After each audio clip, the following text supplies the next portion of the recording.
Hi folks, it's Kira. Thanks for joining me on the bridge today. My friend Vin has been kind enough to help me out with my computer issue and problem. So, here we are for another night of fun. Sorry about the weird time difference. We're coming to you at 8 o'clock instead of 7 o'clock because in Ireland they do daylight savings a week or two earlier. So we'll be back to our normal time at 7 next week. And, and this will happen again in the spring, so we'll have to be on top of that. Today my guest is, 50% of the dynamic duo that does the middle chamber. Welcome to the bridge, Mater X. Hello, Kira. Thank you very much for having me on. I'm kind of nervous. I'm usually the MC. I have been wanting to talk to you for a long time. I enjoy the radio show that you and Frater X do. It's a really nice, what I like most about it, I guess, is that you're just willing to explore a bunch of different ideas and topics, and you don't have to be really, this is what I believe, or, just let's talk about it and explore it and see where it leads us. And I try to do that a little bit here too. So when we spoke, we thought about what would be a good jumping off place to start with. And I think that we were talking about creating community and that being a really good place to start and jump off with. So tell me about the creating community that you've been doing over the years and how it's evolved and what you're up to. I guess the best definition of creating community that I have to offer is that I've been creating a community of my own with my children, trying to raise conscious, caring individuals and allowing them to find themselves creatively and artistically, and allowing them to question things and trying to make them aware of some of the things going on in our world in a way that they can understand. Yeah, I talk about that a lot, and how our kids they have so much more to deconstruct, to make sense of things, because our perceptions are getting more and more controlled by various forces. But I think our kids have an even bigger job ahead of them. The most we can do, the better. Do you homeschool your kids, may I ask? No, we don't. We did homeschool them actually. And we kind of keep learning on high on the list of things to do just in general, whether they're in school or not. I guess you could say that we still kind of homeschool, but they do go to school with other kids, as well. But I'm very much in support of homeschooling. Right. I am as well. Yeah. And I don't have the opportunity to homeschool just because of, trying to survive and work and all that stuff.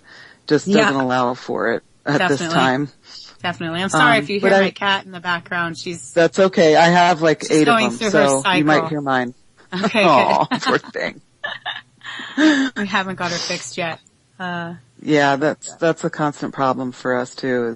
That's another thing that I'm working to try to afford. Yeah, is feeding and that's kind of why we haven't. Yeah, we're working class heroes, aren't we, Kira? Yeah. We're working to pay the vet. Yeah, exactly. It's true, and they gravitate towards our house because we don't have dogs, so it's a safe place. We actually got these by choice. Not that I don't like them. Dogs. Yeah, we rescue them. Yeah. My father and my stepmother do that too. They have quite a few cats and dogs, and we don't have to look. No, they come to us. Oh. So yeah, they just do. Well, they just show up. You must have a very welcoming space then. They must not. We are very lucky. We're almost here for 3 years. We live in the woods, nice. And in between Winchester, Virginia, and Martinsburg, West Virginia, and we have a creek, and it's there's every kind of bird and animal you could possibly think of that comes through here. That's wonderful. Yeah. I mean, today Sounds like I'll heaven. just tell you. It is. It is. It really is. Today, since all of the leaves have fallen off the white birch, and the white birch lines the creek, so you can always tell where the creek is from far away because it's where the white birch is.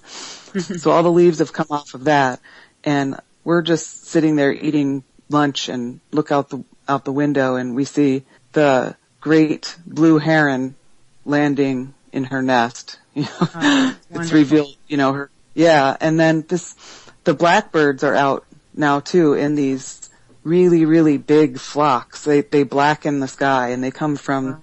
We're surrounded by apple orchards and cornfields and things like that outside of the woods, and so they come in and it's amazing the changes. And we're in the mountains too, so it's always changing, and I love it. It's a dream come true. We look for this for a long time, and I would love to do more sustainable living experiments, so just trying to find some geeks and nerds who are really into electrical engineering and want to try to, get some power off the creek or that's turbine or something. It's a shared dream of ours, really. I mean, we've wanted to live off the grid for a long time, and I mean, that's one of the things that I think is gonna save humanity, if like enough of us get back to living like that.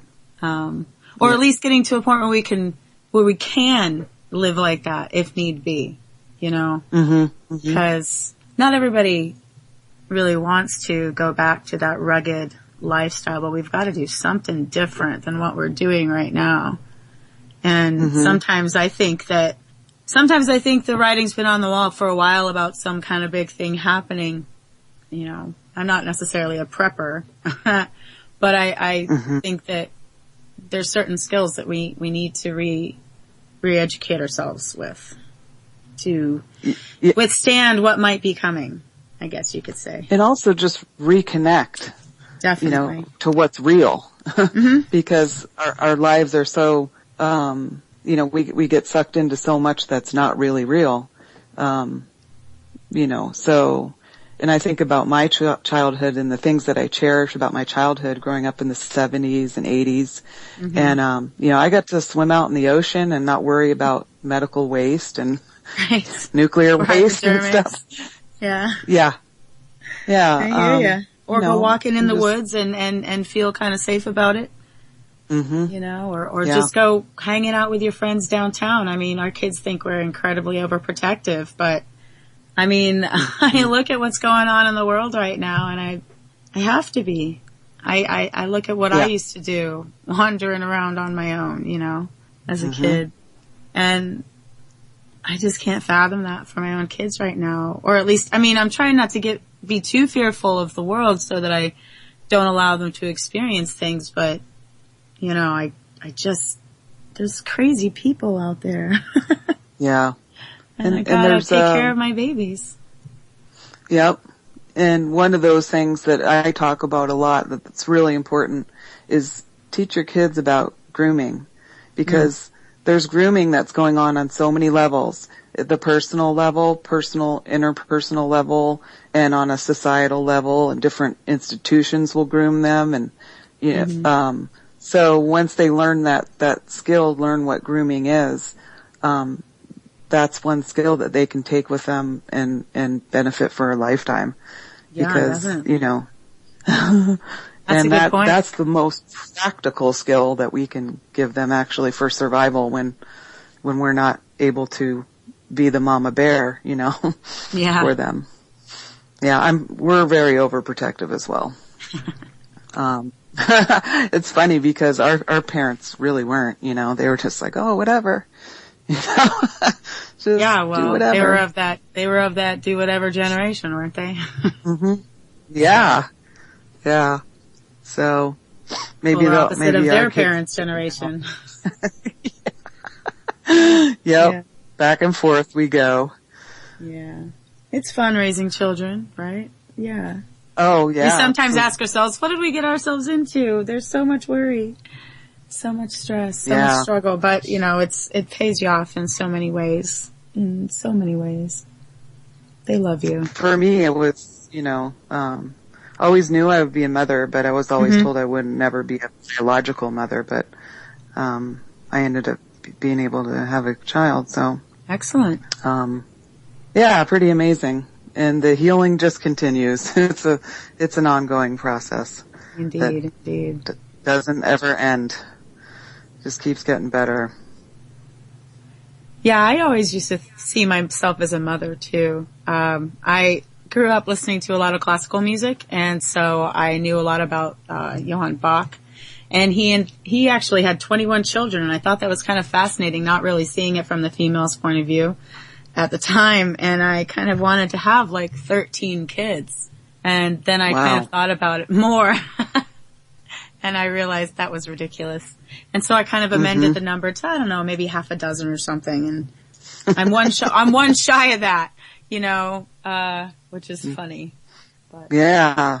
It just kind of happened. I would love that though. That would be great. I have the one, and, he's kind of getting used to just being one with two overprotective parents. My husband used to be a paramedic, and so he's seen every possible thing that can happen to somebody, and so he tries to prevent that, every possible thing that he's seen. And my son says to me, "Daddy doesn't want me to ever get hurt ever." How is that possible? Of course not. It's like, yeah. Our daughter used to like to say that her middle name was Danger, and that was great, because that that helped us sleep at night, I'll tell you, because she was into a lot of climbing trees and doing daring do's and all of that. And I mean, she's chilled out a little bit, but she's still pretty cool, actually. She's really cool. I like that. Yeah. She's trying to figure out a way to somehow get herself a cello, which honestly I think is wonderful, because I wanted to play the cello when I was a kid and couldn't do it. And I don't know how we're going to afford it, but hey, if anybody listens wants to donate a cello, contact me. Make it happen. Yep. And it always seems to work out. We don't know how we're going to do things, and then somehow it happens. And that's never gonna stop. So I decided a long time ago that I would stop being stressed out about not knowing how things are gonna work out, and just know that they will, because they always do. So. Yeah, I'm working on that. Yeah, it's not easy, but, you can get to the point of overload where that's like your only choice is to go that route. Otherwise, you'd be like stressed out all the time. I'm getting close to So tell me, Sorry, go ahead. Tell me, that's all right, about your radio show and your vision behind that and how that all started. Well, the Middle Chamber is our radio show, and I co-host it with my husband, who goes by the name Frater X. And I'm sure many listeners have already heard him speak on several different programs as well. He started the show in 2011. He was first filling in for Freeman Fly on his show on Oracle Broadcasting, but then was offered his own program on American Freedom Radio. And so he was hosting that pretty much on his own, and I was behind the scenes in the chat room and getting to know our fans and everything. And then it seemed like American Freedom Radio kind of went a different direction, and so we kind of stopped the show for a while. Then we joined up with SyncBook Radio, and now we're working on doing our own thing. We have a new website, which is called middlechambermedia.com. And we've got about 20 of our shows together that we started up in March of this year, actually. It's almost last year, but still quite this year. We're still going to be doing podcasts and probably adding more of a creative line, I guess you could say. We'll be offering some fiction and artwork as well, and helping to try to promote new artists too. In the quote-unquote truther movement. And we have a lot of focus on occult studies. Obviously, Frater X is very versed in secret societies, and so we talk a lot about that too. And but it's pretty much of a wide range of alternative thinking topics, and I'd really love to, have some more talks on off the grid living, and we'd like to incorporate music too, a little bit more of a music theme too, because I'm a huge music fan, as is Frater X. But I have my own blog as well, which is materx369.blogspot.com. That is a tongue twister. I always get that one mixed up. And I've got some of my poetry up there, and I'll be posting some of our shows too. I've been talking recently with Rick Simpson of Phoenix Tears, his Rick Simpson Oil. I've been talking about getting him back on the show. I did an interview with him in November of 2012. And we just recently got back in touch with each other, and I'm going to talk to him about his upcoming book and what projects he's been working on. And I'm really excited about that because I'm a big supporter of the healing powers of cannabis, as well as just the legalization of a plant that pretty much grows everywhere except for Antarctica, being available to all of humanity, really. But me too. I think it should be readily available for people who want and need it, either for medicinal or just relaxation purposes, whatever. Actually, I think anybody should be able to do anything they want, because, it's not a crime for you to consume something that other people don't approve of. Like, that's not a real actual crime. That's a criminalized behavior, based on bullshit, which is, they just basically wanted to imprison as many people as possible to make money off it. So when they want to do that, they make things that really aren't crimes illegal, and that way they can, quadruple our prison population in no time. And that's, pretty much what they've done. Yeah, not just that, but it's one of those quote unquote substances that allows people to start questioning authority. Remember the DARE program from when we were kids, and they said, say no to drugs. Drugs are bad, and all of that stuff. And oh gosh, I just forgot where I was going with that. But it's still along the same lines. Hang on, let me see if I can grab it back. My mind moves faster than my mouth. Sorry. Yeah, mine too. Anyhow, it's about the whole gateway thing, the gateway drug, Right. that's where I was going. And, to an extent that is true. It's just not the gateway that they're talking about because, like I said, it allows a person to just wonder, even if you're doing it just recreationally, you're sitting there, and if you are in a good environment and, able to just kind of relax and fall right into it, then the sky's the limit as far as what you can imagine, and there's nothing wrong with that. It just makes people a little less susceptible to control. It makes us, hey, you know what? Maybe it does make us a little bit lazy, but the world moves too fast, and maybe we should slow down once in a while. And frankly, I think it's one of the plants that if the powers that be could just stop their silly little war on it, because it just allows people too much personal freedom to just have it okay to have in general. Then I think that if we started planting it everywhere or in a lot of places instead of so much soy and corn and all of that stuff, that it might just actually help to heal the planet. But instead it's bad. Yeah.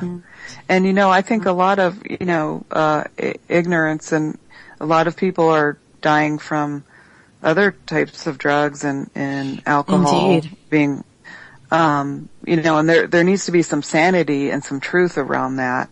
When I was my parents are my mother was a microbiologist and My father, was first aerospace engineer and then went into computer science. But, my mother said to me in high school, she's like, you know what? I'd prefer that you not drink because when people drink, they get into car accidents and I don't want to scrape you off the highway. Mm-hmm. So she's like, if you have to do something, smoke pot and don't get caught because that won't kill you. It's the only thing that won't kill you. Right. So, my mom, the scientist, said that to me. Well, hey, you know, what better endorsement can we have right there? I mean, if science is saying, hey, guess what? It's really the only thing that really can't hurt you. There's no lethal dose. So there's no lethal dose. Like, what else is there out there that there's no lethal dose? It's not water? Physically addicting. No, actually, you can actually drink too much water. Yeah. it's safer than water, everybody. Addicting. Yeah. And that's the problem with addiction is that people want to quit, but everything else out there is physically addicting. So not only do you have to deal with the mind stuff of being addicted to something, but the physical withdrawal as well. So if you overdo it, with cannabis, then you can quit that without having a physical withdrawal. It's not like, oh my God, I need it, like hard drugs like heroin and alcohol and, all these, and meth just kills people. I mean, it just makes them ugly and then kills them, I mean, everything out there will kill you. Myself, I don't really do anything. I try not to unless I need something medically, cause I've had arthritis since I was a teenager, so, but I don't drink or anything like that. And, I'm kind of boring in that way, but I just figure. Sorry. It's better. Yeah, it's better. Definitely. Oh, you're way better off that way. I believe me, Frater X has to force me to take ibuprofen if I've got a really bad migraine or something, which luckily I don't get very often. I'm pretty healthy for the most part, and so are our kids, but, I generally only go for any kind of treatment, medical treatment rather, substance or anything if I absolutely need it. Now, cannabis, hey, I've inhaled, and I enjoy it, but there's a lot of people. But I don't think you have to be like somebody who consumes it to look at the facts and say, hey, absolutely not. Matter of fact, I think it's better for people who don't consume it to be the ones who say that, because at least they're, going to be looked at as a valid commentator on it by the mainstream people, because people who smoke pot and they just want people legal so that they can smoke their own pot or whatever. But somebody who's not a user of it in any way has no ulterior motive there other than just the freedom of humanity. Sanity. To do that, Sanity, exactly. Right. Yeah. And everything that people come up with, like they're concerned or worried about, like, this whole Halloween candy thing, like they're concerned that people are going to give away pot candy to kids. Are you fucking kidding me? Who's going to waste their money on doing that? Hey, That's you know ridiculous. what? Even if they did, I mean, it's not going to kill the kid. Yeah, I mean, it's not going to kill the deadly kid. about it. And parents who are aware are going to look in their kids' candy bags and they're going to see those. Mm-hmm. Some of them might actually just put them in their pockets for later. And then some of them might just, educate their kids as to what they are. But, and I saw something about that and I laughed at it too. This is a Sour Patch Kid and this is a Sour Patch Kid on weed, and I thought, this is ridiculous. Oh, no. This is what we're doing. Yeah. I mean, I think that I heard of a study done in the 70s. People like to say, that it's can kill you, but it can't. They said, oh, well, the rhesus monkeys, they died. Well, yeah, it's because they had like the equivalent of about 60 joints worth of weed shoved in their face using a gas mask, not even allowing them to get any oxygen. And of course they're going to die. Mm-hmm. But it's not because of the weed. It's because of the deprivation of oxygen. And and they did all those experiments to prove what they wanted the result to be, which is, fundamentally what's wrong with the whole peer review process now is that they have their conclusion ahead of time and they fudge the data to make it fit their conclusion, because what they want their conclusion to be, because it's paid for by the people who need a good outcome for that study. So I mean, even beyond, the ridiculous marijuana studies that, so-called, in quotation studies that they've done, even the ones for pharmaceuticals, which are considered the better thing. Like if you have something wrong with you, well, you don't go and take something that grows out in the garden. You got to take this, peer-reviewed studied, thing that's going to cause you more harm than, is going to end up being worse than what you're treating it for. I mean, if you listen to the commercials on TV. I know, I was just about to ask you if you watch TV. Trouble breathing? Mention those. What? Yeah. Trouble breathing? That sounds pretty bad. Leukemia? What? Death. Yeah, I know, right? It's kind of like, why am I going to take this to treat my problem here when I'm just going to end up having to take something else to treat that problem? Then I'm going to have to eventually take something else. I know people who are actually doing that right now, and I just think, oh my goodness.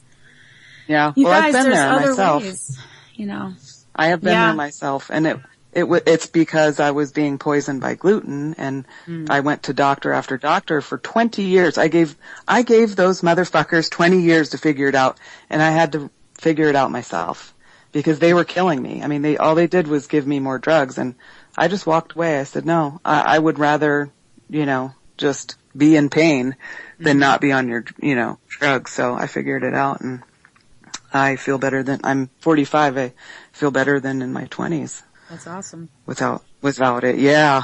I mean, we gotta get smart here. And the thing is that, the whole medical community, they know what's going on. They know we're being poisoned by our food, but they won't admit it. Instead, they're going to tell you have, 4 syndromes that were just made up yesterday and now have a drug that's out to treat it, which is a symptom. It's just treating a symptom. A coinky game, Yeah. They know what it is, but they won't say anything about it because they're all in on it together. And the longer you stay sick and fat and in pain, and drugged and stupid and in a fog, then they have you. Absolutely. But I got out of it. I climbed out of that hell. I'm free. I was actually talking to a friend of mine just the other day, about how, when it comes to like medical healthcare and all that stuff, that's where I guess you could say I'm a quote unquote socialist, but I hate that label because I don't like to be labeled anyways. I'm just a person who believes that like certain, things should be provided for all. And so I think that we should have a preferably incorruptible national healthcare system in which in which doctors go into the science of medicine to be doctors and not to make a good fat paycheck and, to rise up in the social strata and, to do what doctors that I've known doctors who worked in community centers before, and I think that that's way better than, being on the payroll of some, pharmaceutical company. But one of the things about single payer systems is that doctors are actually paid incentive based on good outcome. In America, there is no incentive for a good outcome. The incentive is more money for a bad outcome. And so we pay the most and we get the least for what we pay for. Yeah. And I think that if we just took out the profit out of it, and just, hey, what's wrong with government doctors? As long as we're such a technologically advanced nation, we should have the best doctors regardless of whether they went to a certain school or not, or, you can afford their care. We should be concerned with the well-being of our people. And I don't necessarily just mean America, but I mean, humanity needs to care about humanity a little bit more, and I think that, dental work, it's like ridiculous. It's so expensive. And we need our teeth to eat, It seems like all the things that we need the most to survive, we have to pay the most in order to get, including water, food, even water, through the city, they're like really, really strict and fairly unforgiving with you if you're not right on time and on top of all your payments, but you can go without electricity. You can go without phone. You can go without the internet, you can't live without water, but you have to pay. It's a human right. For that, and I just think that certain things like that have to do with our well-being as a species should be inalienable rights. And I mean, I'm not like thinking that, and I don't know. I think that we should also kind of stop focusing so much on life preservation and stuff, and naturally allow ourselves to get sick once in a while, so that we're not running to the pharmaceutical companies all the time, and accept the inevitables of life, including death. It's a sad thing to think about, but I mean, we're running after things and chasing after things, and we should slow down a little bit. Live again.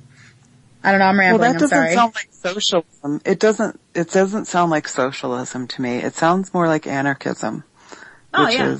I guess that's the one label that I could probably be comfortable with, in the true sense of the word of anarchism, which I think that you're implying.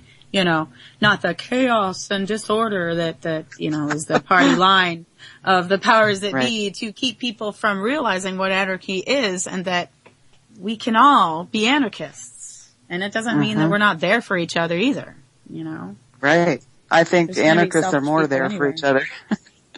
Probably. I do. Yeah. And, we're trying to reimagine a better way. And, that's all part of it. How could we do things better than how they are? And for me, the biggest thing is that, first of all, we have to realize what our true human nature is, which is a lot of good things. And the, perpetual war that we've found ourselves in for our whole lives is not of our doing. It's of a very small group of people's doing who are making all the money from doing that. So I'm not going to take the blame for that, because that didn't get my consent.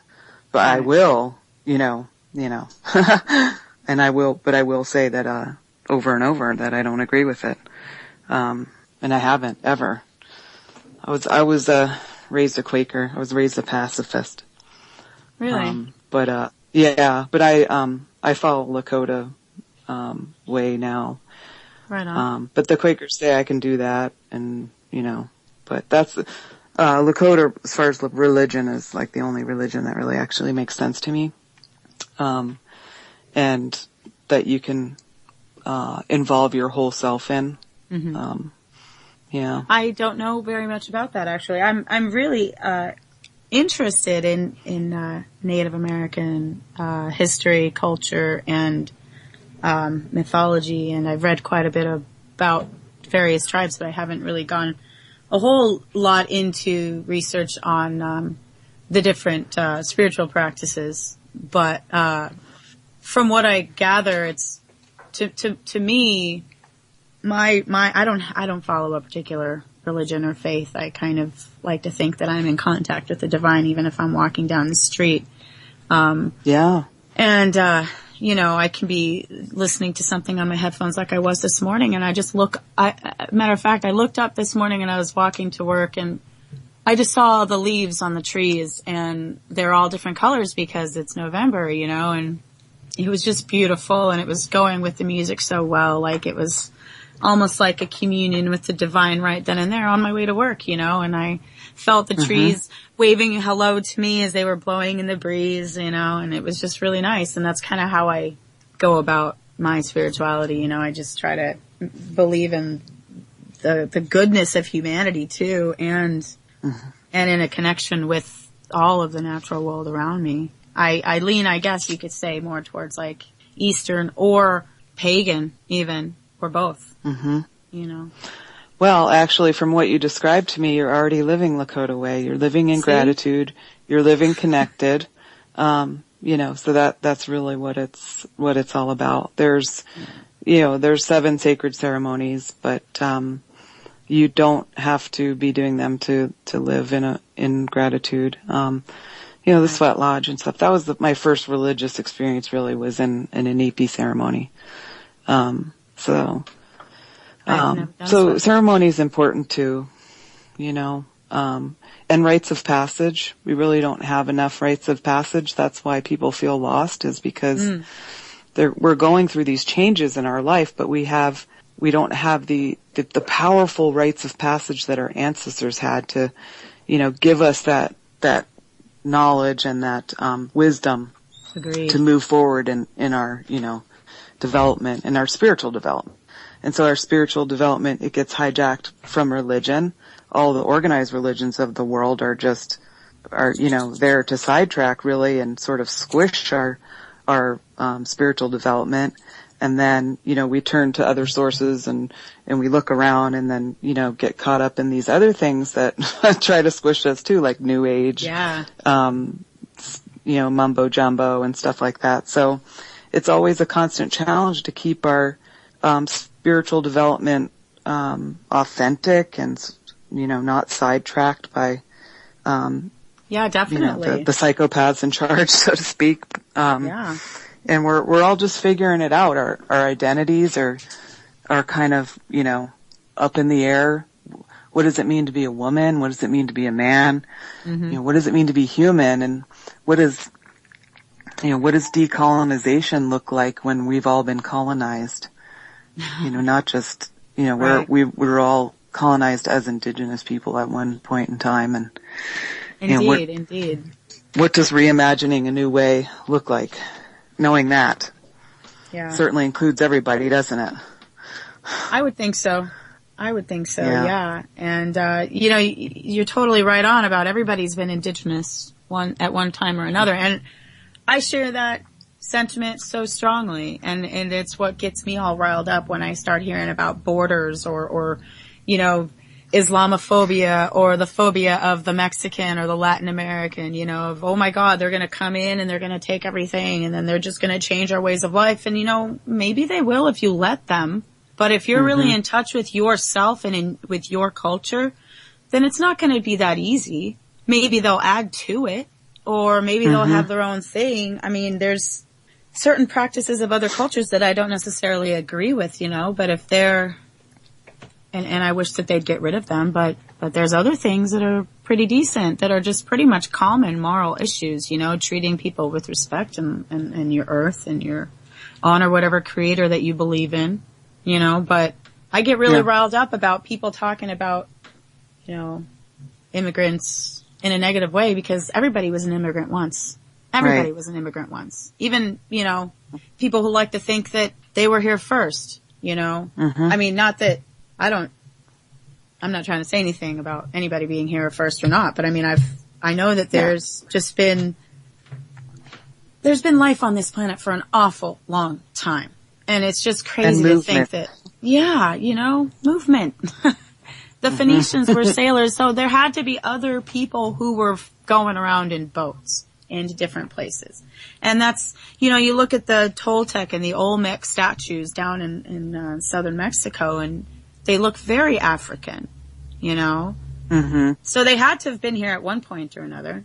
And frankly, I think that everybody's been everywhere. I mean, I just think that it's just been this hodgepodge of people all along, but that maybe we gathered in different areas for a while. And so it seemed like we were the original inhabitants of that area, or that we have some kind of claim to it. I was born in Kansas. I don't claim Kansas. I claim Earth. I have too many different types of blood in my veins to claim one or the other, and I can't stand those little things that they have you check out and whatever surveys and paperwork and everything. What race are you? What ethnic, I'm a human, my skin is one color and it doesn't really matter because it looks the same underneath as yours. So I never understood that. That's just me, I don't even believe that race actually exists. I think that's like a huge psyop to separate us and categorize us. And absolutely. It's one of the basest ones. It's one of the original and most effective ones. Right? Religion, gender as well. Gender issues. Or religion. They're the and fear. Of course, fear of the unknown and fear of your enemy, who is your enemy for what reason? I always used to laugh at the idea that in the Middle Ages, people would get severely punished for hunting the king's deer. It's not the king's deer. It's a deer wandering through the forest that the king happened to put claim on. He didn't plant the trees, did he? He didn't practice the art of husbandry and make sure that those deers were in the numbers that they were. And, I don't know. I'm a little rambling now. You're sounding more and more like an anarchist to me. That's funny. But I think, even though race doesn't exist, culture does. Oh, absolutely. And so, when we look at the state of affairs and the way they are, I think we would be better off if we identified more with our culture or cultures than with the color of our skin. Yeah, I agree. I think we would be a lot better off with that. Definitely. Be a lot more peaceful Sorry, I'm so sorry. Go ahead. I think that one of the things that we could benefit from if we identified more with our culture and our language is that we who are different from each other would come together more in a way of teaching and sharing than of fear and, look what's different about us. It would be more, look what's different about us. Right. And it doesn't have to be this one global culture thing either, that we're told that, if we embrace diversity and if we embrace multiculturalism, well, eventually it's just going to turn into this one global culture. And to one extent, I think that could be true, but not the way that they're trying to make us think that it will, because I think that if we do what you said and celebrate our differences and learn about them and still keep in touch with what we have in common, we could really grow. Spiritually even. But, I think that, this whole 1984 idea of that kind of thing makes people afraid of embracing that. And it makes it a lot easier to, be scared of what you don't know. I mean, we're all scared of something. I am too, sometimes, but. And I think also, with Europeans now, really realizing how Europeans and people of European heritage have kind of been programmed to think that Europeans, are the source of the world's ills, because of colonization and things like that. I think, where that's a really good thing is that, it is the cultural celebration, is going back to the indigenous, wherever you're from in Europe, your indigenous heritage of Europe and your indigenous stories and religions and things like that. That's where it's good, because that's where you're coming from, a place of learning and sharing. But when we come at that from a place of, this is our color and it's white people that have been the people that have been oppressed and in this way, and then it turns into a us versus them. And there's no learning from it. There's no sharing. Yeah. And there's everybody has the right to celebrate who they are. There's no one people that did everything wrong and no one people that did everything right. Absolutely. You know what I'm saying? Yeah, totally. Yeah. And the people of Europe 1,000 years ago, they were conquered just like the Native Americans were here. And there were black slave traders, and so every culture has has skeletons in its closet, So one can't be hated more than another, I guess you could say. There's something else I was going to say about that, but we're a lot more alike too. I mean, than anybody really wants to think, because Fredo X and I, we watched a documentary on PBS a few years back, and it was talking about race. And they had this one high school biology class do a science experiment, a DNA experiment. And so I can't remember what they used actually for the sample, but they did take a sample of each student. And while they were waiting for the test results, everybody kind of thought, they were asked, who do you think you're going to resemble more? And of course, the black kids thought they were going to be more like the black kids, and the white kids thought they'd be like the white kids, and the Asian kids thought they'd be like the Asian kids, and yada, yada, yada. Well, when the results came back, it was this black kid had more in common genetically than this white kid, with this white kid than he did with the black kid sitting right next to him, and so on and so on. And it was like, there's really not much of a difference You know, we can't fight about what we look like outside. Now, could some cultures amend their religions to not be so harmful to others? Yeah, sure. We could do the same thing here in America. And that's a time thing too, you know, because every religion has had its time where it's been the most violent and horrible and even oppressive Buddhists. and There's genocidal. a dark secret about Buddhism that they were very, you know, and very, very violent in the past. And, you know, even I remember when I was a kid, there was a lot of unrest in the Middle East or sub-Asian areas where Muslims were attacking Buddhist temples and Buddhists were attacking Muslim temples, and it was just, you know, that's not all peace and love and enlightenment. Right. Yeah.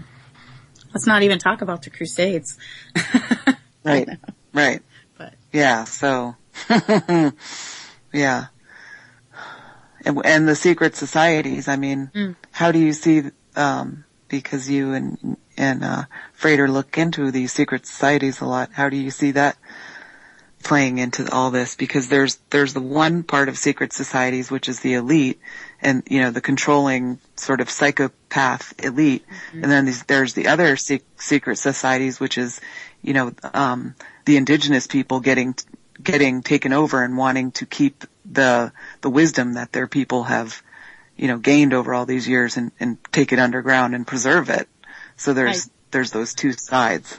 Yeah, I think there is both of that too. And I think that it goes I think that there is a group or groups within secret societies or that are secret societies that are that way to preserve culture in a way. You know, I mean, there's the mystery schools from ancient past, you know, that you kept it secret so that you would deter, you'd be able to control who had the knowledge, you know, because certain things can be used for good or ill.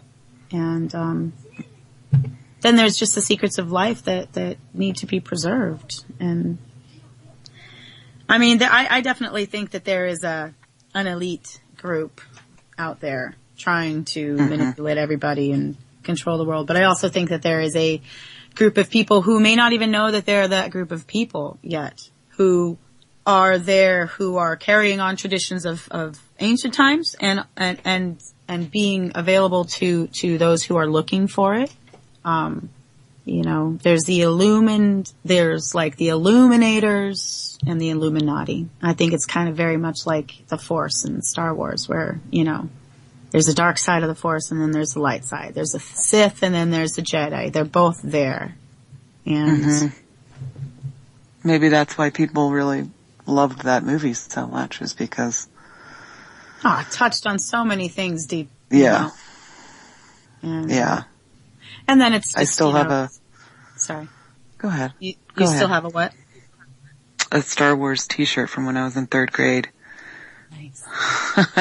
Actually, I just picked up my Star Wars t-shirt that I have. It's got a picture of the Millennium Falcon on the front of it. I just looked at it just today, actually, so it's so funny.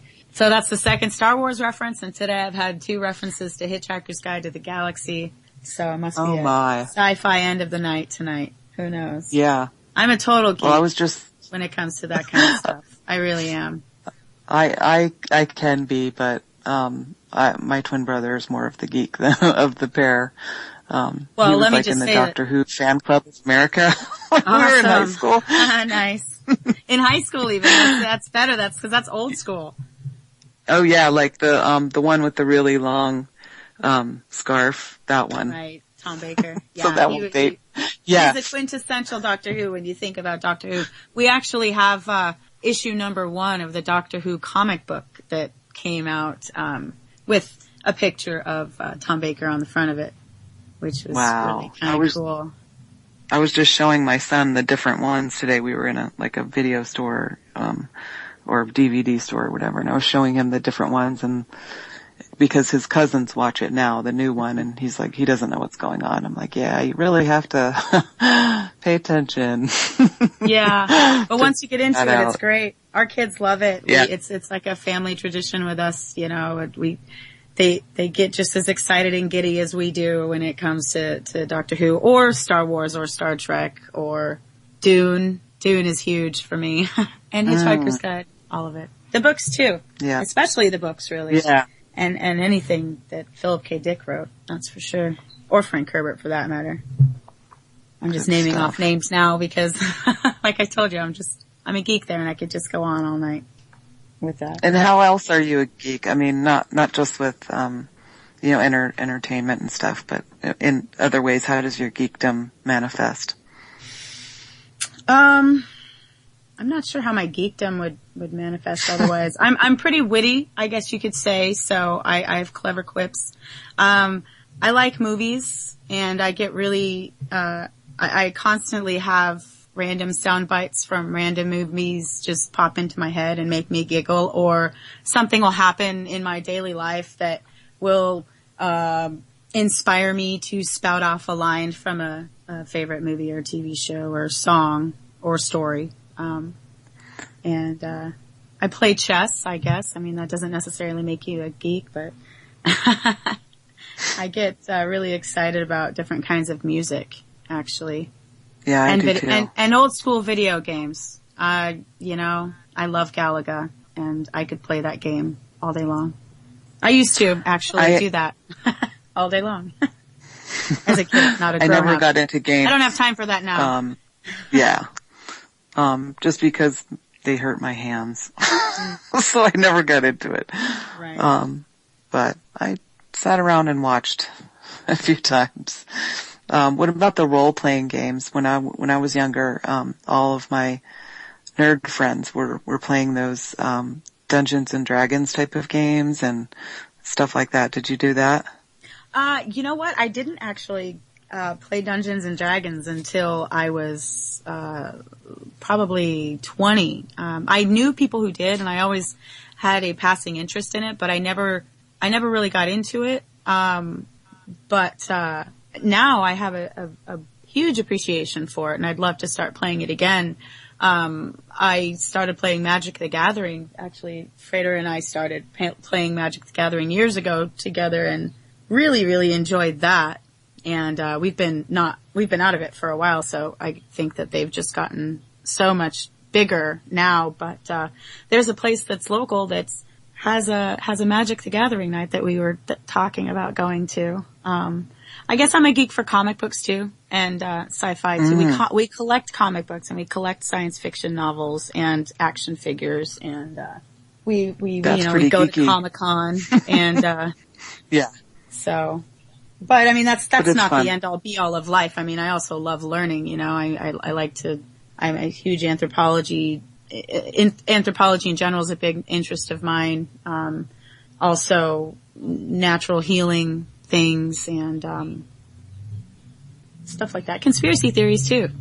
I'm totally open to stuff like that.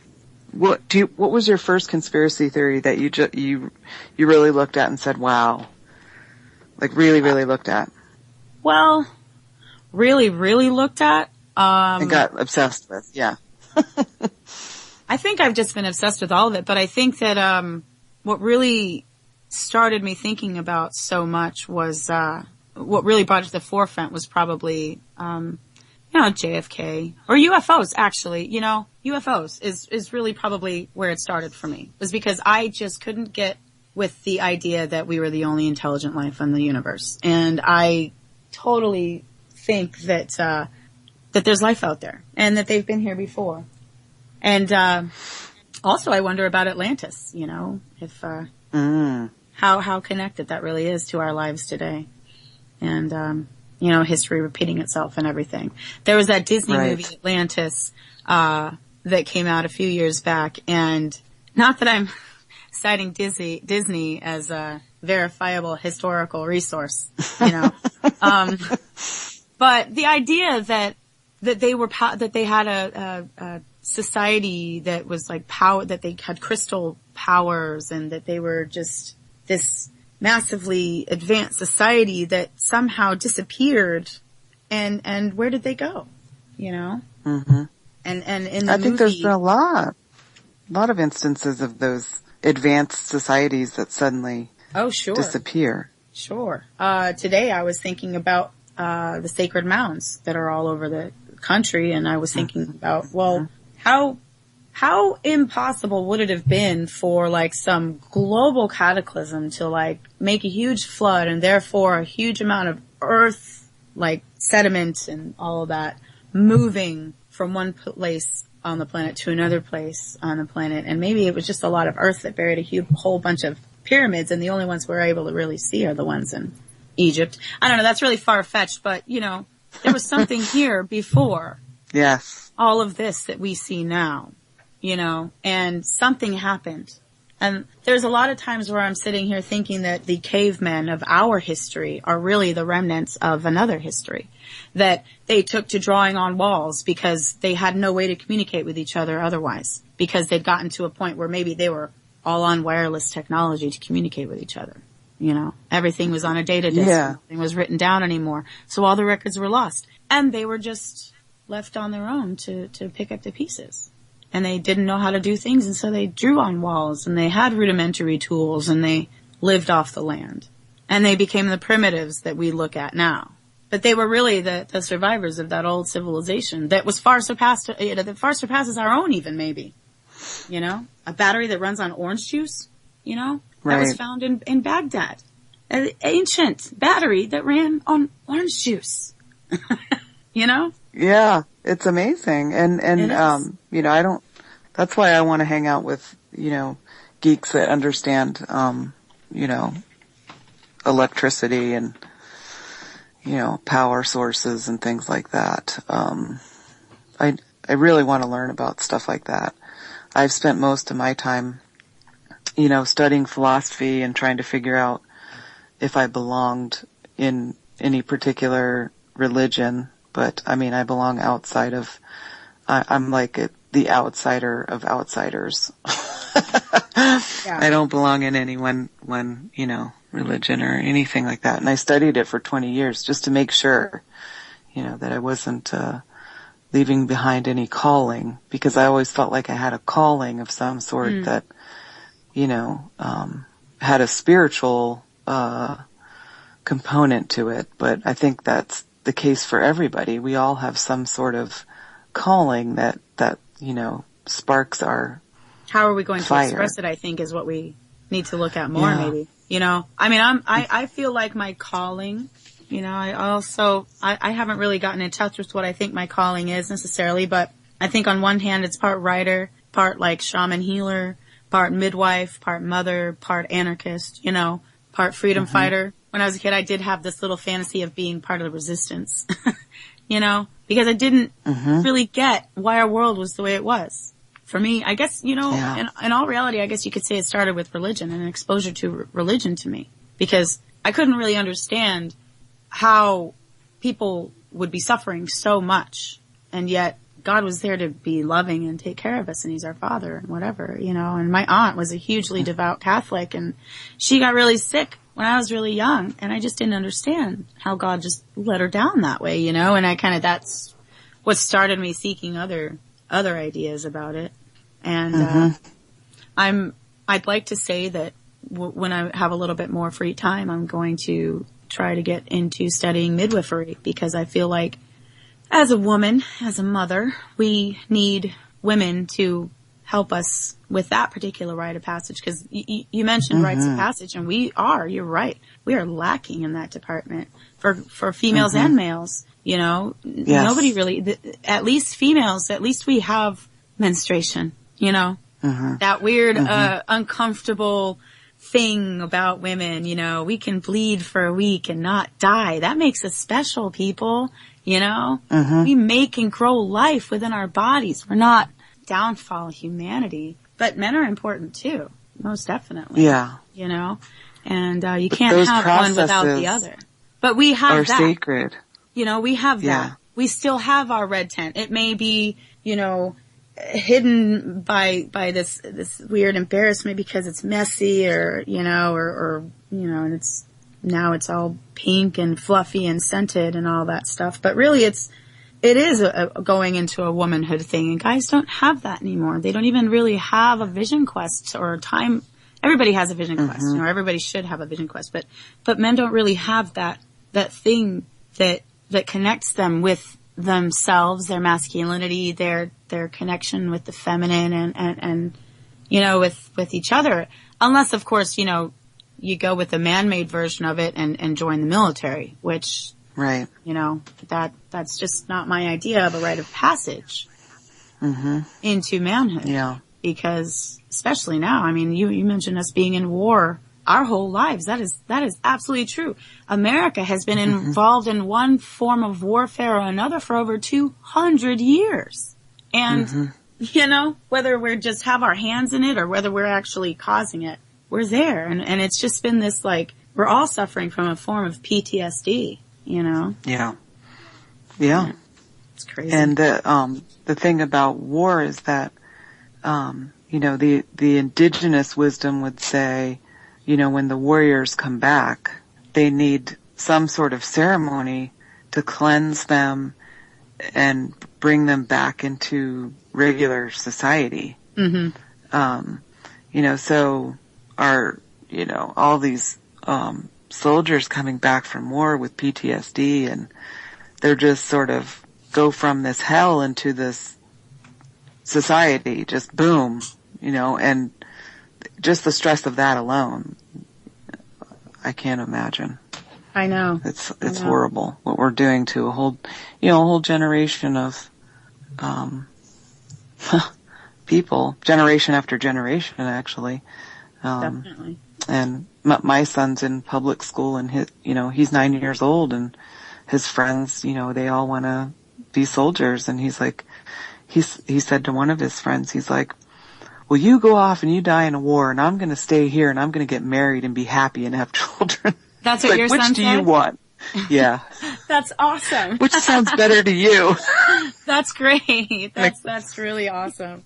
Yeah, we've got one who's said, you know, he wants to be a soldier, and you know, we're not really openly supporting that, you know, in a way, because we try and, like, formulate our opinions in a way that his little mind can understand as to why we don't want him to go and do that. But ultimately, you know, it's their own choice. They're going to do what they're going to do. And it's your job, our job, to guide them on the best path that we think there is, and to teach them to be the best people that they can be. That's whether they go into any kind of service or not, you know, what kind of person are they going to be in that service? You know, are they going to be another one of those mindless drones? Are they going to be a bully with a badge? Or are they going to be someone who's in it to protect his fellow human beings? You know, I don't believe in our military as it is right now, but I do believe that it's a wise decision to have a defensive military to protect oneself and one's country. I don't think that the way we're doing it with imperialism and conquest, the way that it's been going, I don't think that's right. You know, so in an ideal world, I wish I could say, yes, I support your idea, but I figure, you know what? He's young enough. He's going to grow out of that eventually. He's going to find some other interest that really has his self in it, you know, and I'd be just as soon happy if he wanted to be a farmer, frankly, you know, as long as he was doing something that made him happy, you know. Hey, even if he wanted to just live in the woods with nothing else, as long as he knew how to do it safely, that's fine. One other thing my son said, I think he said this when he said this maybe about 6 months ago, is he said, "Don't worry, Mom, I'm not going to go be a soldier for the corporations." And I said, oh my goodness, he has been listening. Yeah, they do listen. Absolutely. Yeah.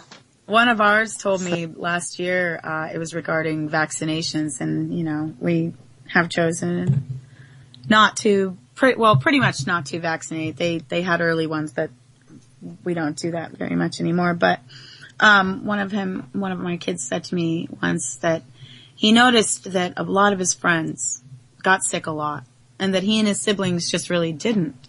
And he wondered if that was because our children weren't vaccinated, and then the other kids were.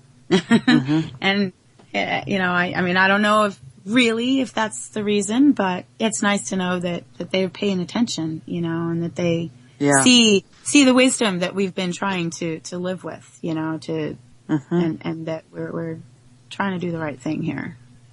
Do you ever get any flack for that? I mean, there's a huge, and especially coming out of the left, which is amazing, a huge, thing against, like, people who don't vaccinate, as though, like, you know, you're anti-science scourge to the world and you're just going to infect everyone.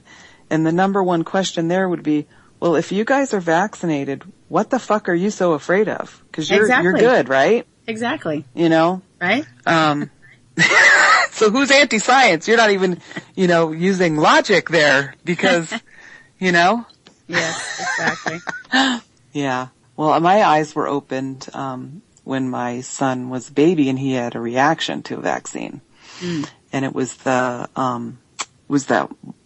whooping cough, the pertussis vaccine. He had yep. And, he was the world's happiest baby because he slept with us. He, never even had to wake up for a night feeding because it was like a symbiotic thing. I would just wake up and he would still sleep, but he would latch on and, so he was just the happiest baby ever. And so he cried for 2 hours straight and it just, that wasn't him. And they were like, well, the guidelines say if they cry for 3 hours straight, then we don't. And I'm like, well, my guidelines say no. No. So we never, we didn't do it again after that. But that's how my eyes got open was the reaction. And then I started looking into it and realizing, oh, this is a bunch of bullshit. So, yeah. And I was raised by scientists, so,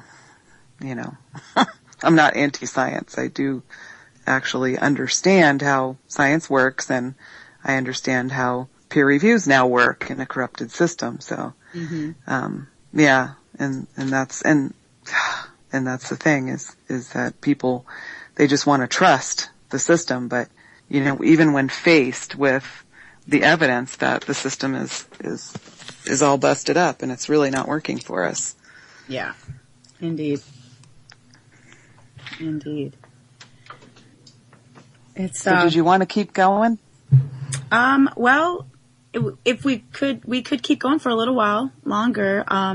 Okay. Maybe for, till about 8:30 my time, I guess. You're a little ahead of me. Yes. Yep.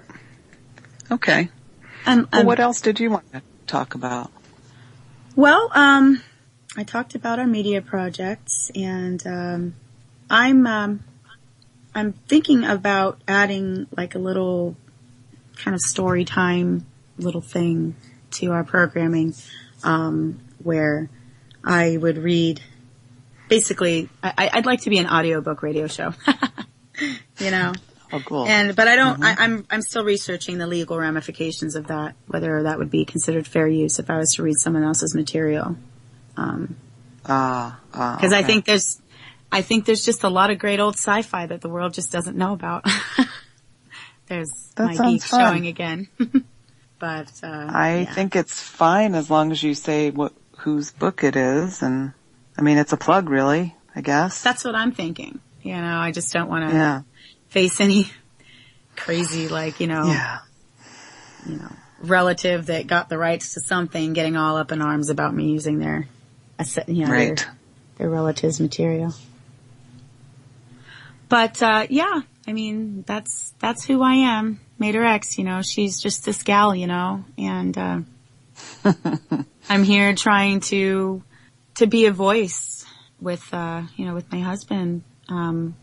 We sometimes we talk about relationships and the truther community, when a person starts awakening to certain things, sometimes it causes a lot of problems. And we've been really, really lucky. We're kind of like two sides of the same coin in a lot of ways. We like to call ourselves the Wonder Twins, because where we're weak, the other's strong, and we help each other, and we try to be, I guess, there for other people that way too.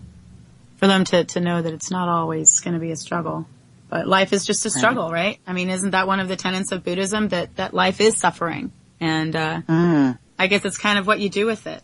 And, Right. So. Yeah, I'm actually really surprised at how, well, I guess I'm not. Me and my husband have been together 16 years and just about to celebrate our 14th anniversary. And I've done like a lot of changing over the past maybe 2 years, but I think about it, he's been with me for, like all these milestones, my 30th birthday, my 35th birthday, my 40th birthday, and my 45th birthday. And we kind of have a different thing. Like you two you have your radio show together, which is really great. But for me, I have my own and so he just supports me in doing that, which is pretty cool. And whatever definitely. I want to do, whatever I want to do, he's like, that's great. I support you 100%. So, That's wonderful. and I know that sometimes he's kind of like, wow, because I really have, I'm not only, changing the way I see things, but, going through this like physical transformation with, my healing and working really hard on being healthy. And, after I've climbed out of that autoimmune hole, and so I'm now working really hard and experimenting on really trying to just turn off that autoimmune switch and, writing about that. And hopefully I can help other people because I've learned a lot over the past year about it. And it's actually it's a big conspiracy. The whole, we have everything, we have all the knowledge that we need to cure autoimmune disease, to cure cancer, to cure all these things that are really keeping humanity back.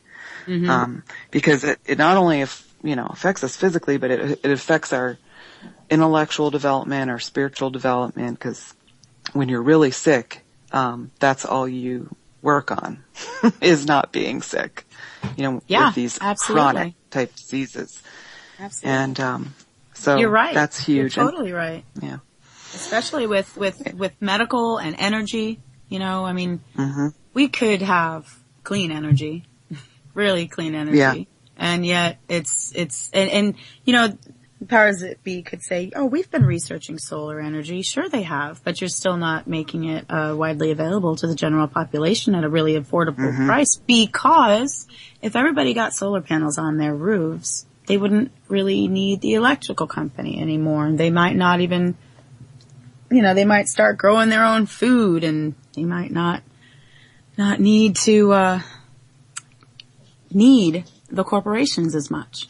And they don't want that. Well, yeah, and that's one of the main ways that we are controlled is by the grid. I mean, it's the control grid, not only in the psychological sense, but the actual physical control grid does control us because if we need the power, we need to live. Yes, we could survive without electricity, but we might be really cold and hungry. So. And they keep raising the stakes. So, when you get off the grid, thank goodness we found a place that's, unrestricted. That's land. Awesome. So we can do whatever we want with it. So, anybody out there wants to experiment with sustainable living. Well, we'll be in touch because I am definitely interested in sustainable living, and, I'm not as knowledgeable as I'd like to be. I've allowed life to kind of put those interests on the back burner in a way because, we're working class and, we're struggling just to make it when, so it doesn't always leave a lot of time for relaxing and studying. Now, my husband is a sponge, and the guy is knowledgeable about just so much, and he can just, it just like pours into him, and he receives it, and then he shares it with the world. And, that's wonderful. And I get a lot of knowledge, by osmosis that way too.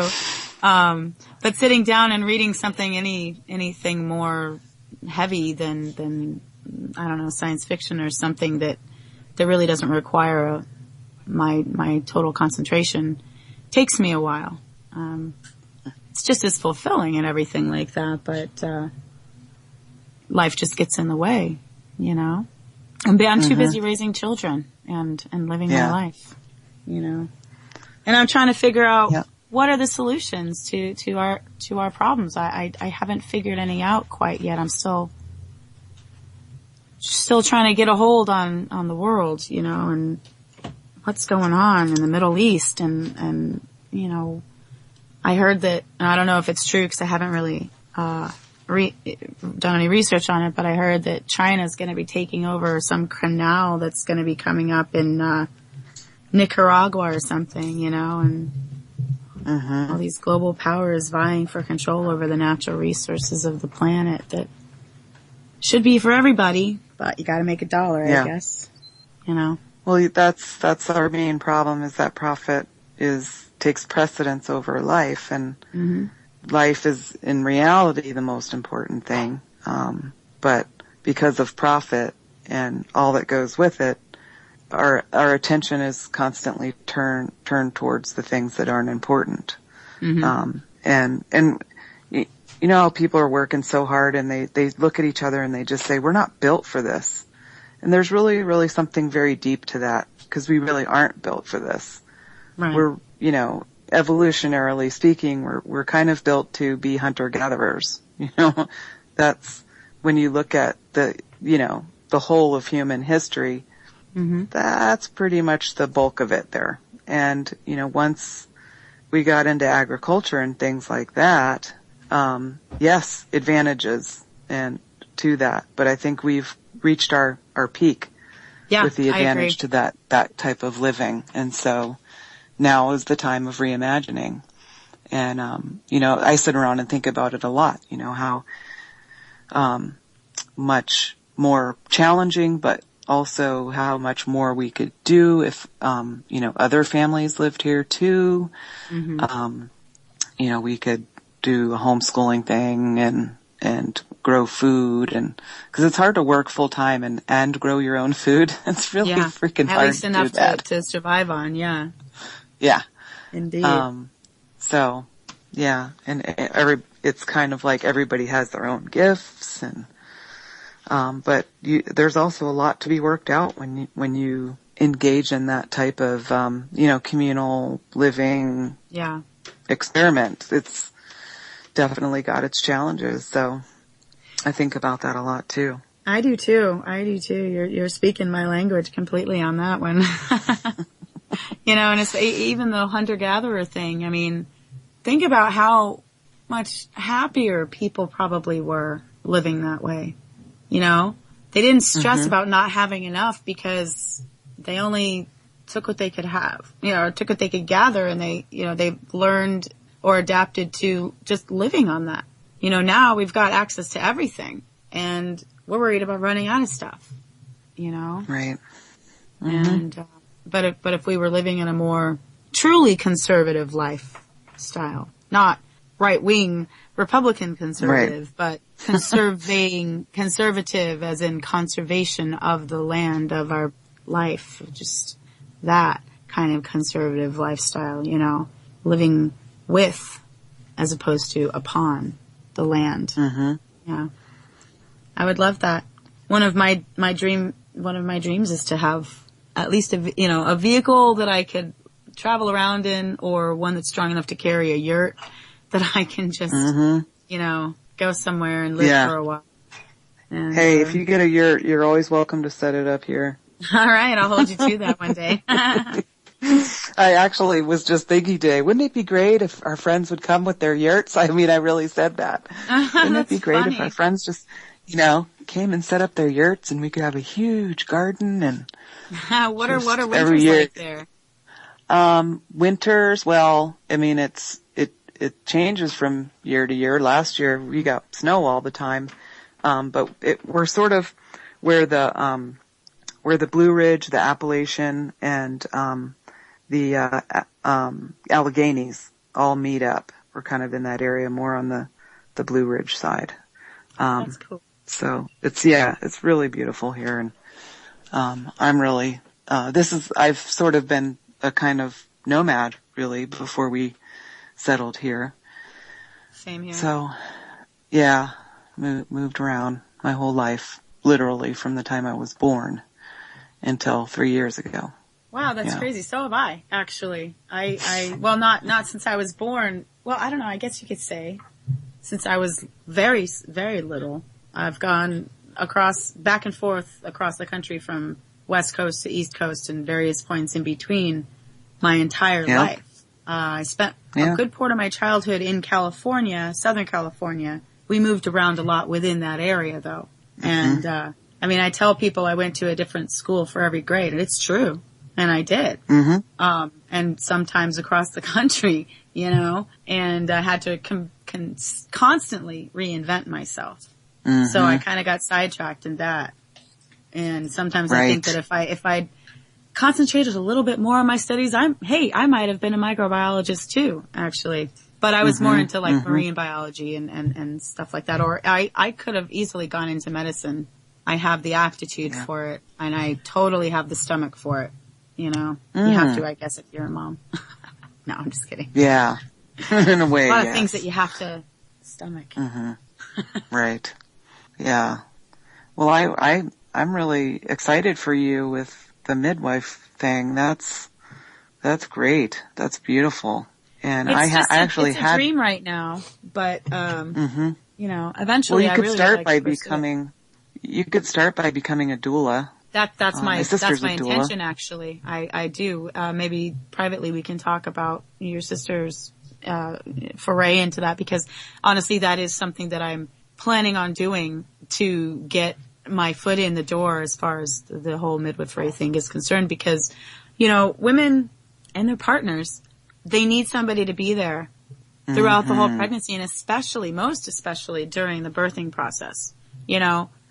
I never had that, opportunity to have one there, but, my birthings were pretty easy. I've been really lucky in that, like, department, pregnancy and birthing wise. I had a couple semi-negative experiences, but only due to the fact that I was induced, and that's one thing that I think that women need someone backing them up with, is to not be frightened into that, because our bodies were designed by our creators to do this very thing. It shouldn't be something that we're afraid of, or that we're treated like numbers for, or that we're rushed through, Right. So, I'd love to get into becoming a doula, that and a lactation, consultant, because those two things are so important to parents, to women, to parents, to children, and, I definitely intend on following through on that. It's just a matter of having the time, really, and I still have little kids, and I know that it will take a lot of time for me away from them to accomplish that. Right. So I want to wait until they're a little bit older. But yeah, definitely I'm definitely interested in becoming a doula, because the partners need to be there for the birthing woman and not have to worry about stressing about the doctors and the pressure that they'll try to put on the woman into getting an epidural, or, I don't know, you might not. There's so many unnecessary C-sections and epidurals happening already. We need to take the fear out of it. Yes, there is a point for a C-section, and yes, there is a point for being induced, and yes, there is a point for medication. If you've been in labor for 15 hours and you're not moving, a little bit of pain medication is going to really kind of help your body relax a bit. But, it's not one of those things where I think should be such a standard anymore. But that's my personal opinion. Again, like I said, I've had an easy time on it, so I can't really complain. I know of a lot of women who really had horrible times in that particular department, really painful labors that just took forever. My mom was one of them with my sister. She said she was in labor for 3 days. Can't imagine that. Oh, wow. I was not allowed to go into labor. Yeah. I prayed for 14 years that I would be able to have a child. And then when I got pregnant, they told me, your uterus could bust at any time and the two of you could die, and there's nothing you can do about it. So that's what I got. I was like, oh, well, I don't believe that is going to happen. Yeah, so I had to have a C-section. But my husband was there, and he used to be a paramedic. So he had the stomach for it too. That's good. But I was awake. I was awake for it and everything. And yeah. Did you feel like it? Did you feel like it interfered with your bonding in the first month or so while you were dealing with the healing from the C-section? No. Well, that's awesome because a friend of mine had that happen, and she felt like she was so drugged up on pain medications that she kind of really missed a little bit of the bonding time with her baby, which I felt really sad about. Yeah, that is really sad. I think it's, for me, because I had prayed for 14 years, and I was finally getting this, beautiful child that I've always wanted, that it was like I was determined to be present for it, regardless of, and because I had been sick, with arthritis and all kinds of neurological problems and constant pain, since I was a teenager and I was in my 30s, I'd learned to put all that on the back burner, like just because I had to deal with it my whole life. So, and then, I was determined that if I couldn't have a natural birth, I dang sure would, breastfeed and, do everything that I could naturally. And that was, really amazing experience. The bonding really happens with that. It really does. It really, really does.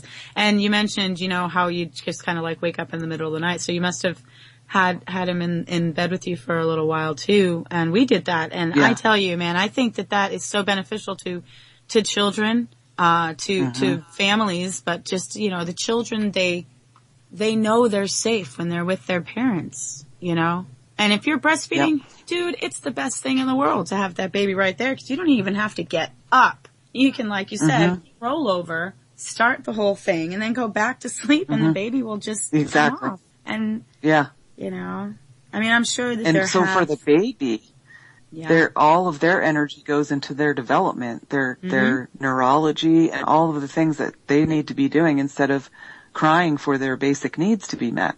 That takes energy. Yes. So, and it really shows. I think that's probably one of the reasons why, all those studies say that kids the longer you breastfeed them, like the higher their IQ pretty much, is because, there's the neurological development that they get a head start on because they don't have to go through whatever, poisoning process that happens when they get put on formula. They're not, they develop that sort of mucus lining in their gut, which gives them a head start in life, for not getting food allergies and things like that. Definitely. As you were just talking, I thought, well, maybe the reason why they tend to be with higher IQs is because when you're breastfeeding, you're passing along genetic information too. And all of us are carrying forward everything that our parents brought to the table too. And we bring that within our DNA regardless of whether we're breastfed or not. But I think maybe it's heightened when you do breastfeed because you're continuing that transmission almost. So that really could very well be like a leg up. And, I mean, it's just a thought, but, I do know that my kids are more technologically savvy than I am or definitely was at their age, and so they've obviously inherited some kind of familiarity that we didn't that we didn't consciously give to them, So interesting. Yeah. I mean, that just came to me just now. I mean, cause it makes sense, that, and when you're formula fed, you don't get that extra bit of connection to your past. And I know that I was breastfed. Maybe that's why I'm an anarchist. Because, I got that. And so have my children. And, it's so important. I mean, you can't really, we could do a whole show on how important it is. An entire show. That's how important it is. I would be fine with that. Well, let's do it when we celebrate you becoming a doula. How about that? Sounds good. We'll do a whole show on that and lactation consultant. I mean, that's a really important thing that a lot of people don't get either, and they just give up because if you don't have support, just down to things like figuring out how to use a freaking pump, which is what I had to do. Yeah. I got really good at it. I got really good at that for a while, and but yeah, you're right. Absolutely. And it's a really frustrating thing at first. I did almost give up at least pumping because I felt like, oh, God, this is just not working. And I felt myself getting so uptight. Once I kind of relaxed about it and just said, okay, don't worry about it. Eventually I kept trying and I got really, really good at it. And it's definitely one of those things, or even if the baby doesn't latch on right away, or it just kind of doesn't seem like they don't want to do it, it's, if you had somebody right there saying, don't worry, it'll happen. It's the best thing for the baby. It's the best thing for you. Then, more people would know about it. Not that people don't know about it. You know what I mean though? Like, it wouldn't be one of those frustrating things necessarily. Yep. And moms need to be supported. And that's the thing that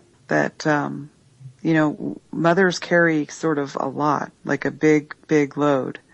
And, in our society, the way it's structured now, it's like we have none of the power and all the responsibility. It's sort of like a reflection on us as humans in a society, run by psychopaths. It's like we have to carry it all of it. And, our mistakes are bigger, our triumphs are smaller, Yeah. And if you stay at home, then it's even worse, right? You're just kind of doing nothing. That's ridiculous. I mean, stay-at-home parents, not just mothers, but stay-at-home parents, they do a lot more than anybody ever gives them credit for. I hasten to call myself a feminist because of what's been done to the term feminism now. Because I do think that a woman has the right to equal pay or whatever, and be in the workforce and everything like that. But I also think that she deserves the right to be at home with her children. And so does the father have a right to be at home with their children if the mother wants to go and work, and the dad shouldn't be looked at as some, pansy or whatever, or some lazy guy who just wants to get out of going to work because he's working. Parents are working no matter what they're doing. Even if they're working in a job and coming home, they're still taking care of their family. And that's incredibly important. And also in this time where jobs are, sort of few and far between, and times like in my situation, it's me who happens to have got the job, and we've gone back and forth, since our son was born. And so, it's important for the child to have a really strong connection with both parents. So absolutely.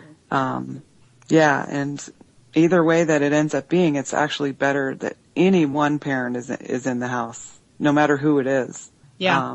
That's there. It's really important, especially now. But I think all times. Yeah, definitely. We've done the same thing all throughout the time. We've been together for 17 years too, and so we've gone back and forth between both of us working opposite shifts, or one of us working, one of us staying home, or now we have a little bit more freedom that our children are a little older, that, they're in school and we can conceivably work the same shift and be at home with our kids the rest of the time. But for a long time, it was one or the other. And especially when we were homeschooling, that was very important, because it saved us a lot of money on childcare too. I'll tell you, because we have 4 kids, and so that we've been raising together. And gosh, if I try to think of if we'd let strangers raise our children, I shudder to think what might have happened. It's hard enough to contend with the authorities at school, to contend with this new Common Core ridiculousness that they're trying to teach our children, especially in math. And I don't know if you've come across any of it, but it just seems like they're complicating things that used to be simple just to make it so that the parents can't help their kids with their homework, and so that the kids just trust the teacher, and then that's the only authority, and then what does that do? That gets them ready for the workforce, Here's your non-related authority figure. Now here, go and obey this other non-related authority figure who really doesn't have your well-being in mind. who just wants to use it for your physical energy, not who's going to back you up if you fall, like family would. And, one of the things that I end up dealing with a lot in having him in school and living in the area that we live in is that he's constantly being put in the situation where he represents all Indians, all American Indians.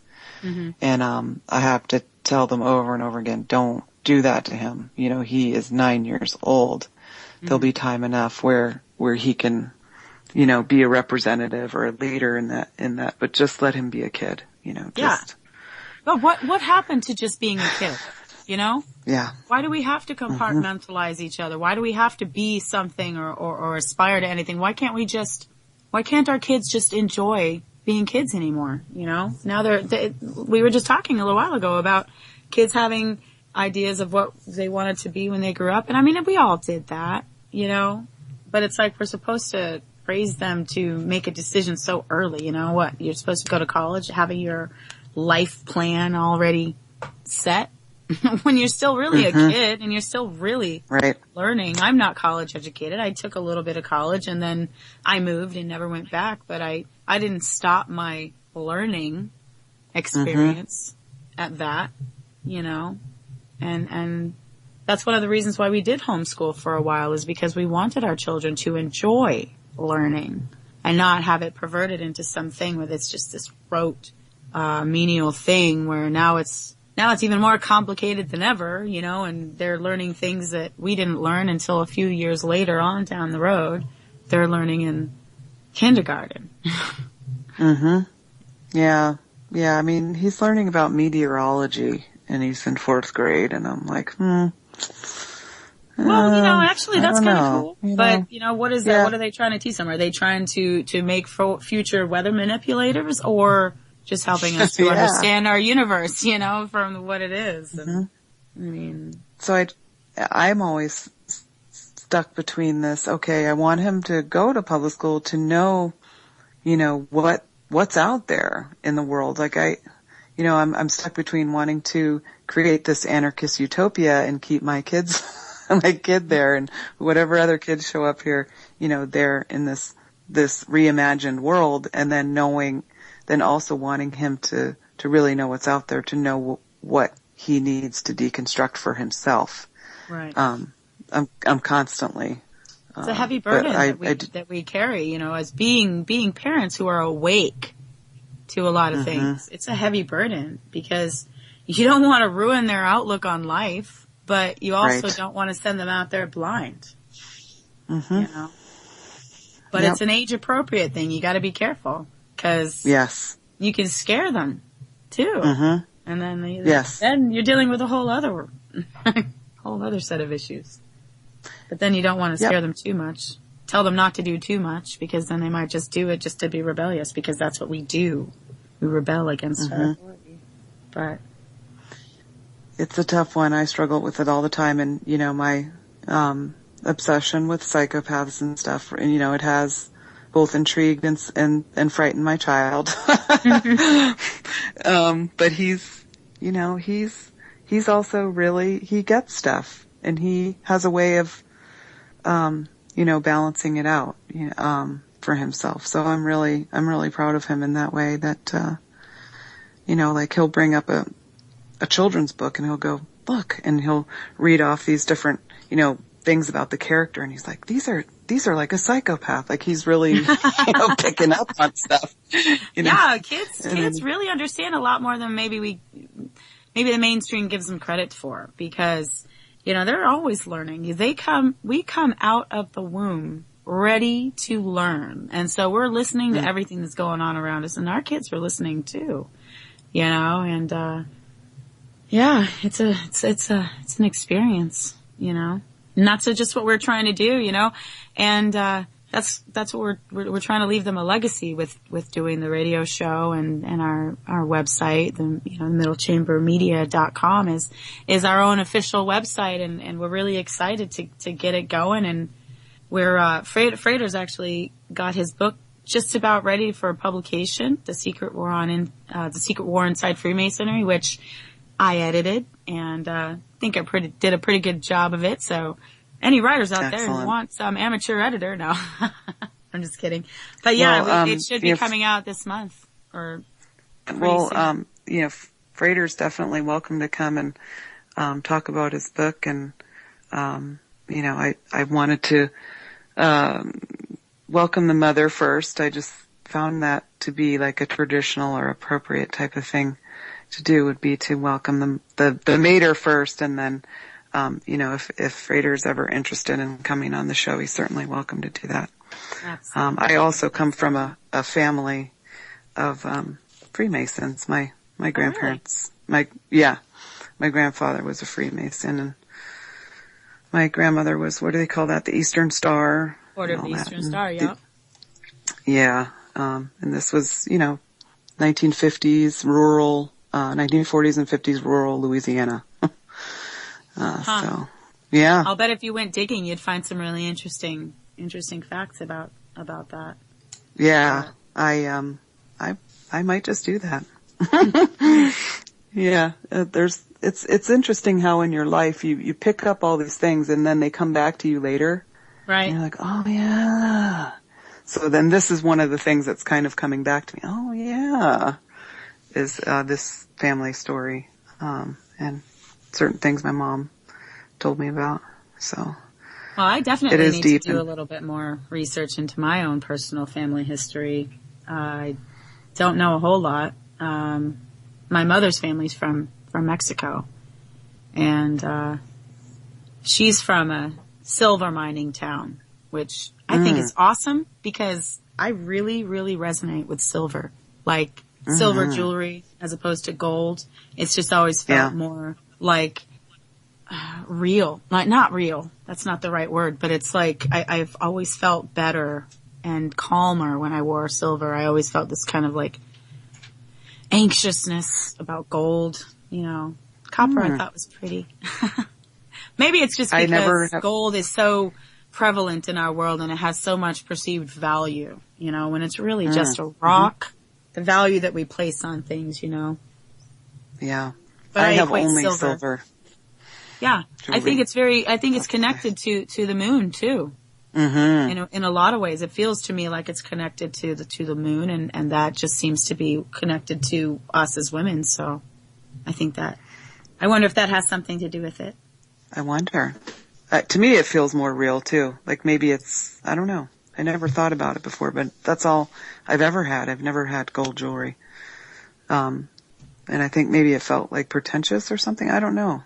Yeah, I think I felt that way too. Or just placed at a higher value than maybe it was. Mm-hmm. So when you wear it, you feel like you're more special. But I don't need to feel more special than anybody. I just want to feel like me, and I just want to live my life and raise my kids and love my husband and love my planet. And I really wish that we could stop poisoning our planet because it's the only one we got, Mm-hmm. There is I know people like to dog the Day the Earth Stood Still, redo with Keanu Reeves and all that. And, and, as remakes go, it wasn't horrible, but it, could have probably been better. But there was this one line in that movie that really stuck with me. And he said, if humans die, the earth lives on. But if the earth dies, humans are gone. Or I'm paraphrasing, but that's so true that if we continue to poison our planet and strip it of its resources and bleed all the oil out of it and pollute all the water, we're eventually going to die out. The animals that live and have, that innate sense of intuition as to where clean water sources will be, they'll survive, Mm-hmm. But if we keep doing what we're doing, we're just going to cut ourselves off at the feet kind of thing, So we got to starve that, whatever that process is. It's almost like, I wouldn't call it human nature because it's really not our nature to mess things up. But it's, I think we've gotten so far removed from what our nature is. Mm-hmm. Not just physical nature, but what it is to be human, what it is to be alive. Mm-hmm. You know, what it is to really be connected with our source. You know, cause whether you believe in some deity that lives on a mountaintop somewhere or up in the sky somewhere or here on the earth, we have to connect with it. We have to reconnect with nature. We have to reconnect with ourselves and each other in a better way, I think, than we're doing right now. Much better way. And, you know, I didn't come out to the woods, you know, to escape anything. Mm-hmm. But I came out here because this is where my, sort of peace is, where I can reconnect it. So when I'm in the woods, it's like, it's impossible to feel alone because there's so much life and it's doing, you know, it's making all its noises. It's doing all its, all of the things that different forms of life do that, it just instantly gives me this sense of being part of something, much bigger. Yeah, like when you mentioned the blue heron, landing in her nest. You know, that's being able to witness something like that is a connection, is an experience with the flow of life and with the divine. You know, that right there was a gift to you to be able to see that. You know, we have a river that runs through our town, and every time I cross it, I look for the blue herons that live there. And I happened to be blessed one day on my walk home from work several years ago, and I witnessed a flock of heron flying above me. Wow. And I'd never seen that before. I'd never seen more than one or two at a time ever before. Mm-hmm. And I really strained my eyes to see whether or not that was just seagulls. And it wasn't. It was a flock of blue heron. And I was like, the universe is smiling upon me. Thank you so much for letting me witness this, you know, because it was just so beautiful and with so their long rare. Legs. You know? Yeah. And their necks just kind of folded. Yeah. You know, they're beautiful creatures. They're just amazing. Wonderful creatures. I've got a very strong affinity for them, for horses, and for wolves, and snakes too. Actually, we don't have time right now for me to go into a dream I had in which a snake was very prevalent, but Next time, definitely. I've got to wrap things up here now. My kids have been gracious enough, and so has Frater X, for keeping the peace of the silence of the household, because believe me, there is quite a din that would be going on if he didn't say, be quiet. But I really appreciate you having me on. Thank you so much. Thank you for having me on. Definitely. You bet. You bet. And thank your family for, allowing the silence for a little bit. And my family's the same way. They're like, are you done yet? So if anybody wants to get in touch with us or get to know us a bit more, if anybody's on Facebook, we're at Frater X, Mater X, first name and last name. And then, like I said before, we've got our new website that you can actually pre-order copies of Frater X's book, which is, and if, you know, frankly, Kira, if you'd ever like to come on to our show, I'd love to have you on to talk about you and your mission as well. Because, I'd love to. We all need to stick together, and, you know, the internet's a wonderful thing, you know, it's one of those catch-22s, really, you know, it allows us to connect with all kinds of things, and it also allows people like us to feel like we're not so alone in the world, because, you know, it's been our experience that there's a lot of people that are asleep to what's really going on. And when you're surrounded by people who judge you for thinking differently, you start to feel like there's something wrong with you. You start to feel like, oh, am I really doing the right thing? Or I'm all alone. But, you know, we're all able now, at least now, to connect with each other. And we better use that resource while we have it, before the powers that be get wind of us all like banding together over miles and, you know, crossing borders, theoretical and, you know, real, and, you know, it's a fight. We're freedom fighters, you know? And, yeah. Or consciousness insurgents, as Thomas Sheridan puts it.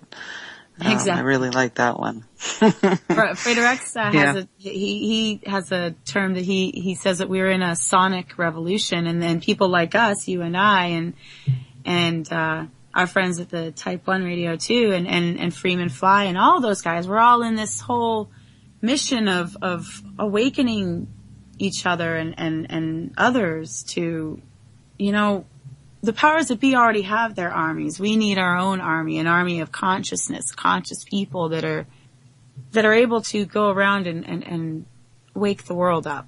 And, so yeah. And keep each other from, you know, like you said, feeling alone. Yeah. Just like, you're not the only weirdo. No way, man. I mean, I can't tell you how many times we've talked to people in the past who, when we started, Fredericks and I started this whole journey of truth seeking on our own, obviously, but really after 9/11. And that was, I think, a turning point for a lot of people, was 9/11. And, you know, we remember talking to people about various things, and, it being where, you know, we'd got, oh, you guys are crazy, you guys are just conspiracy theorists and you're nuts and everything like that. And people will come back to us and say, oh, hey, guess what I heard? And then we'll say to them, dude, we said that to you 5 years ago and you thought we were crazy. But at least it's happening, you know, at least more and more people are becoming awake. And those seeds that are planted are growing, and more are being planted all the time. Exactly. Now they just need to stop HAARP and let it rain. That's right. That's right. We'll do some dancing over here. Yes, definitely. I'll do some dancing too. I'll dance for the world. Okay. Sounds good. Excellent. Well, until next time, enjoy yourself, and we will speak again soon. Thank you again. Definitely. Thank you again as well. And thank you, listeners.